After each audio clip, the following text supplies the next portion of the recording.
I'm here at St. Stephen's Catholic Church in Portland, Oregon. Today is the 9th and last day of our Novena to St. Joseph. And you'll see that it is now Passiontide, and the statue of St. Joseph is veiled in violet. And that often happens on the Feast of St. Joseph, that we can't see him, but we know that he's there, and we know that he's listening. Not the statue, of course. The statue is not listening to us, but St. Joseph is listening to us because he is in heaven, and he is with the Lord. The statue is only a reminder of him by the means of his likeness. And, of course, the statue is blessed, and it is a sacramental. But, even so, we know that the statue is of St. Joseph, so we still pray here before the altar of St. Joseph, and we still celebrate his feast. Now, today is the last day, and so we turn to the end of things, as it were, and chapter 15 in the book, The Miracle of the Mountain, the story of Brother André and the shrine on Mount Royal. Chapter 15 is called What Throne of Glory? On Christmas Eve 1936, Brother André made his rounds of hospitals and homes as usual. His final visit was to the home of the Laportes to tell them about his trip to New York. There was so much to tell that he stayed for a long time, talking with such animation that a little color warmed his transparent skin and his eyes danced behind his spectacles. The Laportes thought he had not looked so well in years. At midnight Mass, Brother André was back at the oratory, sitting in his inconspicuous pew on the epistle side of the crypt. He assisted at the first two Masses, during which were said prayers for Pope Pius XI, who was desperately ill and believed to be dying. In the midst of the third Mass, Brother André was so overcome by fatigue, dizziness, and a burning fever that he asked Brother Osea to help him to his room. There was quite a stir at the unusual sight. There was quite a stir at the unusual sight of this devoted man leaving the crypt during Mass, but his confreres were reassured by the look of happiness on his face. After the Mass, his old friend, Father Clément, came to see him. He was lying on his narrow bed, still dressed in his clean, patched soutane. "What made you look so radiant as you left the crypt?" Father Clément asked. I was thinking that in a year or two Christmas Mass will be celebrated in the Basilica." "You will be there to assist," added Brother. "This is the last Christmas that I shall be here below. The Pope will not die. It is I who will die in his place," Brother André said cheerfully. Pope Pius XI lived until 1939. "We need your help," Father Clément said. "My work is done," Brother André replied, "and anyway, if one can do things here, just think of how much more he can do in heaven." The day after Christmas, Father Cousineau asked Dr. Lamy to visit Brother André. The doctor testified that he diagnosed his illness as a little grip and ordered him to remain in bed. Later, acute gastric enteritis developed. At first, Brother André was able to take care of himself, but presently he grew weaker. Brother Placide was assigned to nurse him, and before the tribunal, Brother Placide told of this: "I can say that I took care of Brother André during his last illness. I passed the greater part of 3 days, and especially the nights, in his room. As I remember, the superior of the oratory, Father Cousineau, said to me, 'I would be pleased if you would arrange your time so that you can watch over Brother André.' At first, no one thought that Brother André was in his last illness, as far as I could tell. He seemed to me to be suffering, and he spoke very little. If I remember rightly, he asked me several times to rub his breast with his medal of St. Joseph. He did not complain, but appeared to be praying. He was stretched out on his bed, still wearing his soutane. I remember getting down on my knees beside his bed, perhaps to say a little prayer, perhaps more easily to understand Brother André if he needed anything. I do not recall exactly why, but I do remember that when he perceived that I was kneeling, Brother André protested and made me get up. I have a feeling that Brother André understood that I had knelt out of respect for him. When I assured him that I was kneeling to understand him better, he appeared more tranquil. During the last days of December, Brother André got no better and no worse. He appeared to be suspended between life and death on a scale that might move either way. On the afternoon of December 31st, Father Cousineau and Father Charon, who was Superior Provincial of Holy Cross, consulted with Dr. Lamy.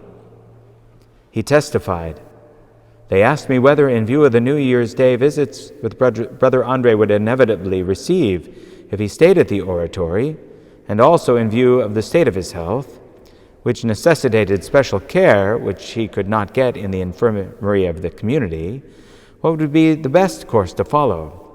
Would it be better to send him to a hospital or to take the risk of keeping him at St. Joseph's Oratory?"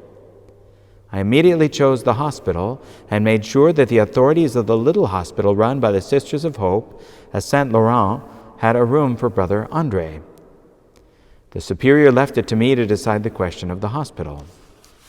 After making the arrangements, I went to Brother André to tell him of our decision and induce him to accept it.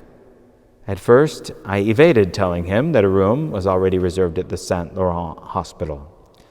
First, I pointed out to him that the next day, the 1st of January, would be very tiring because of the customary visits.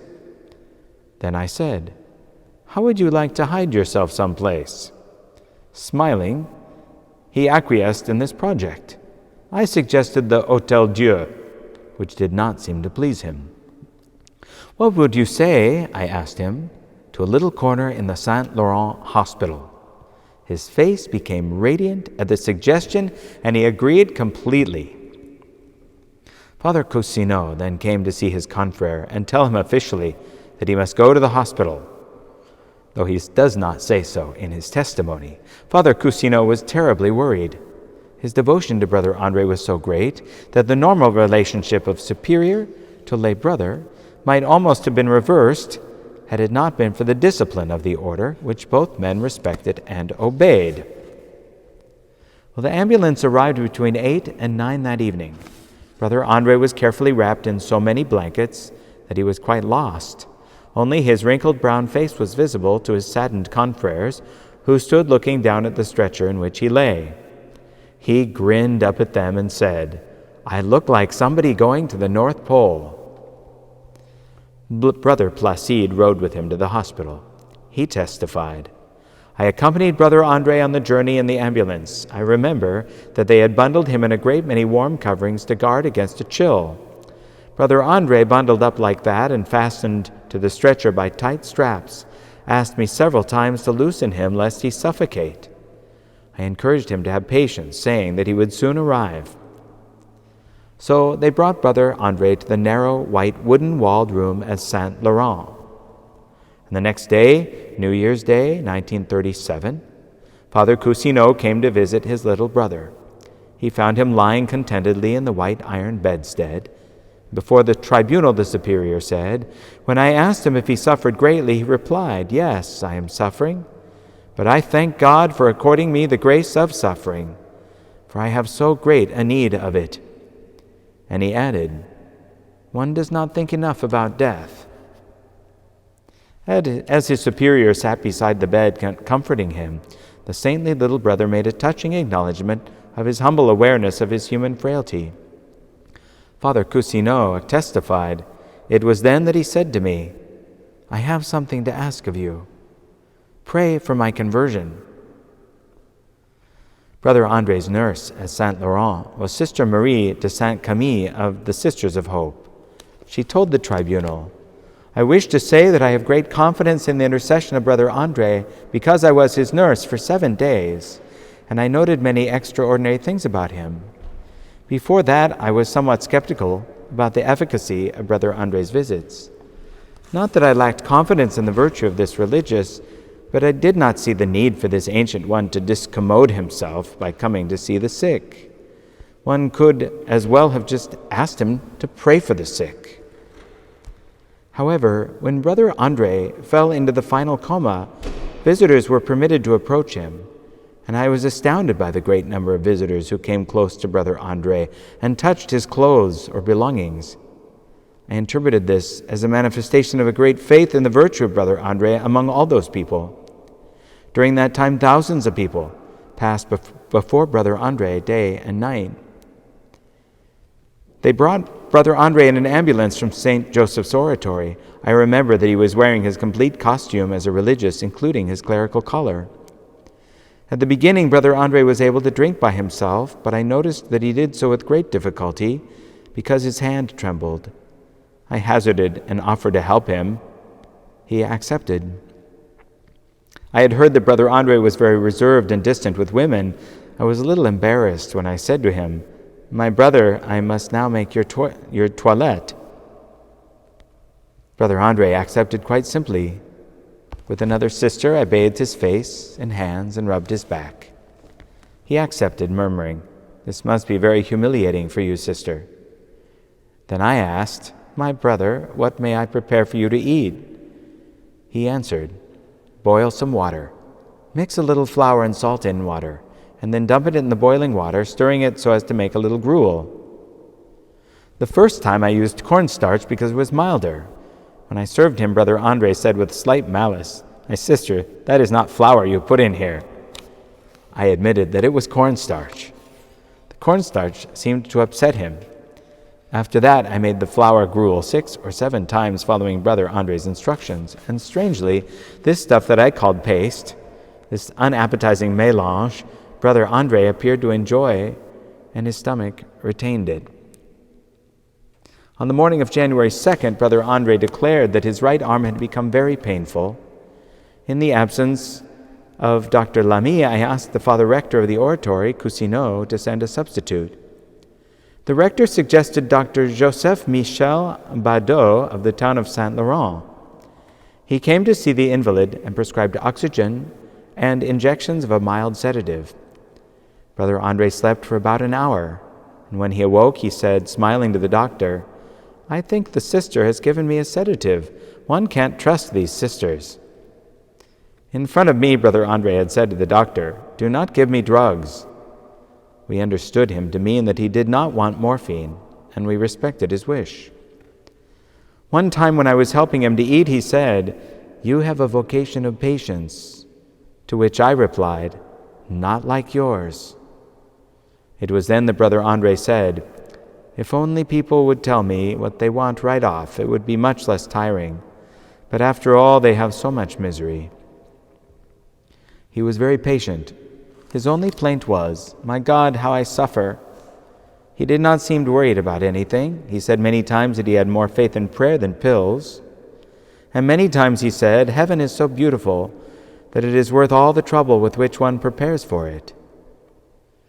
Brother André's arm grew worse. He had, in fact, suffered a slight stroke, and the paralyzed limb pained him terribly. "Why do you not ask St. Joseph to heal you?" "I can do nothing for myself," he answered. Then they knew that the end was approaching.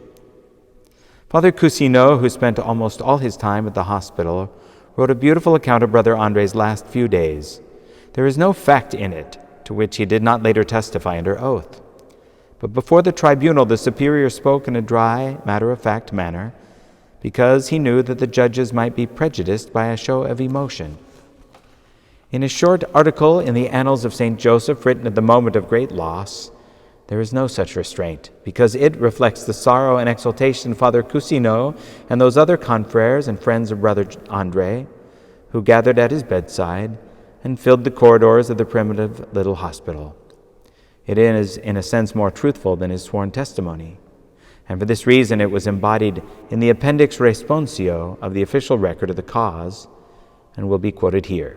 And here is that reflection. Brother André has died. Brother André is dead. The grand artisan of Mount Royal is no more. It is a great bereavement, the bereavement of a people, the bereavement of the people. His death was foretold. Brother André had a presentiment of his death. Already at the end of October, he said to Monsieur Chartier, the sculptor, who was executing a bust of him, that he was ready to leave this world. At the hospital, after one of the crises which buffeted him, he said with a serenity that was thrilling to the sisters at his bedside, The great Almighty is coming." He seemed to savor the thought. At another time he declared that all the doctor's remedies were now useless because the good God did not wish to help him. Why?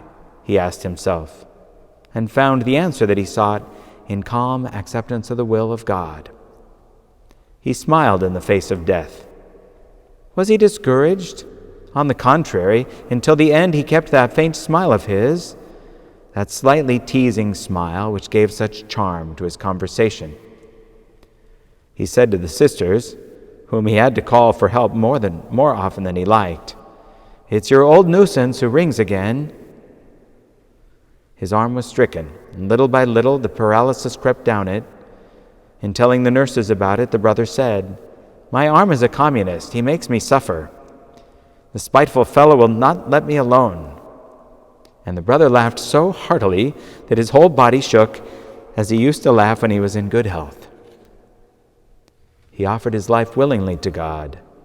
According to the measure of his suffering, Brother André gathered himself together and looked upon death with great gravity.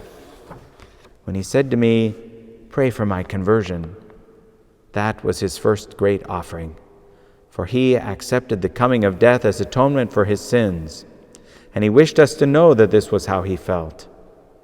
Other matters disturbed him to the depths of his heart. We felt that he wanted to offer his life for the successor of St. Peter.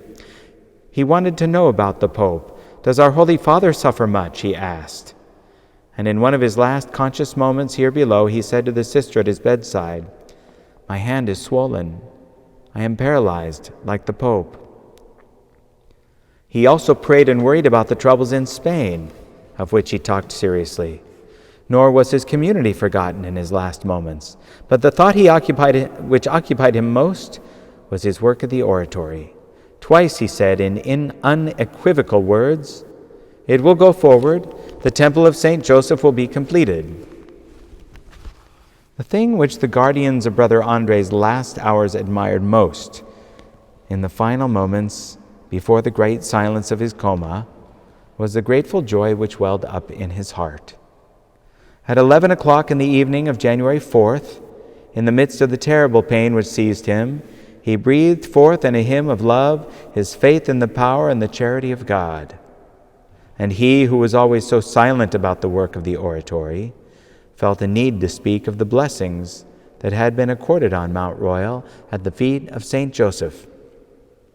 "You do not know," he said with fervor to the religious who redoubled their efforts to ease his pains. "You do not know all the blessings which the good God gave at the oratory. What misery there is in the world. I was in a position to know. I had to be lawyer, doctor, priest, but the good God helped. Look you at the power of the good God." And he told how St. Joseph had cured one person of a tubercular hip, and how a paralytic was able to walk at the benediction of the Blessed Sacrament, and how he had sent a sinner to confession. "See you the power of the good God," he repeated with fervor. "How good God is, how beautiful. He must be beautiful, for our soul is only a gleam of his beauty, and how lovely it is." And then his suffering became even greater, and as he grew more feeble, his heart mounted in this prayer, an appeal for help from the Virgin, whom he loved so well. "O Mary, my sweet mother and mother of my sweet Savior, be kind to me and succor me." He halted for an instant, and then went on softly, "Saint Joseph." The other words were lost. During the 3 hours more before he entered that state of coma, which is the neighbor of death, he repeated a cry at once supplicant and resigned. "How I suffer! My God! My God!" And after that, the great silence. Father Cousineau was called to his brother's bedside the next morning to administer extreme unction. The Superior General and many other priests and brothers, and friends of Brother André, who crowded into that small room and filled the corridor, assisted at the supreme sacramental prayer. Death. and now it is the end.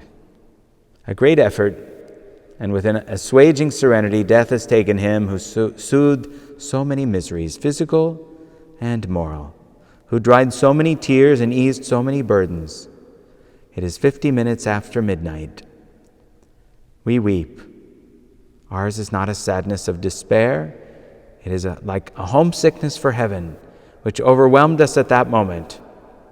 After the De Profundis, we fervently recited the Te Deum of thanksgiving. And there we have the end of chapter 15 and the death of Brother André, of Saint André Bessette. And there we come to the end of this novena, and so we pray our novena prayer, and we commend one last time our intentions to Saint Joseph, who is listening to us from heaven, though we cannot see him. Let us turn now to the novena prayers, and you can click on a link in the description below this video to pray along with us on a separate video. And I wish you a very blessed feast this coming Tuesday, and do please remember my intentions with yours. And I'll look forward to our next novena, and whatever that might be, I'm not exactly sure yet, but I hope you'll join us then, and don't miss a day of prayer with us.